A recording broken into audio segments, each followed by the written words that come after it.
Hello and welcome to another exciting video here in Mathland. Today we're going to talk about the midpoint formula. So I've got the midpoint formula right here.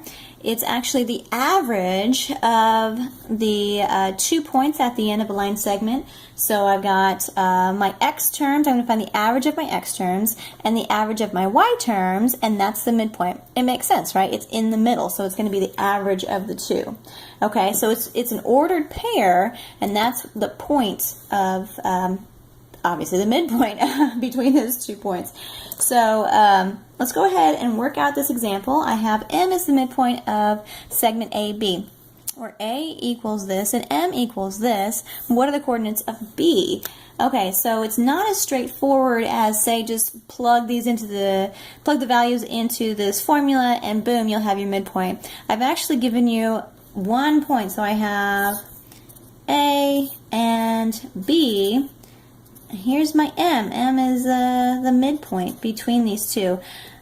I have A, I have M, but I don't have B, so this is kind of an interesting way to figure out the other end of this line segment. So we're going to plug these values in to see what we can find for B. Okay, so if my midpoint equals these ordered pairs, I'm going to set that up the best I can with the information I have. Okay, so my M, I'm going to say I'm going to write the formula down. M equals the average of my x components.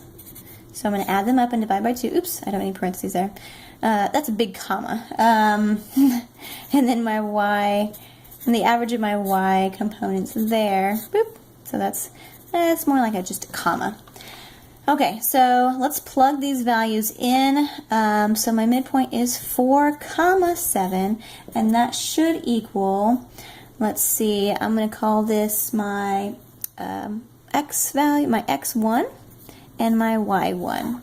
And then for my b, I don't know what that is. I'm going to call that my x2, my y2. But in this case, it'll just be x and y because I have the x1 and a y1. Okay. So let's see here.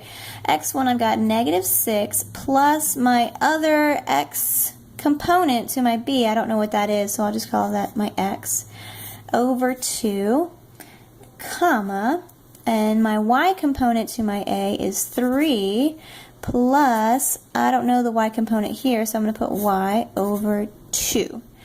Okay, so let's break this apart. This is the ordered pair for M, so I'm going to set each of these to equal that. So if 4 is the average of this and 7 is the average of that, I can easily solve it. So let's go ahead and do that. Let's set it up this way. So I'm going to break it off. Just the x values here.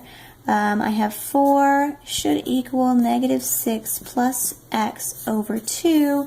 And then my y values, I'm going to set them over here because this should equal that. So 7 equals 3 plus y over 2. Okay, so let's solve them independently. So 2 times 4, that's 8, equals -6 plus x. I'm going to add 6, so we've got 14 equals x. And over here, we've got, let's see, 2 times 7. It's going to be 14 equals 3 plus y. Subtract 3.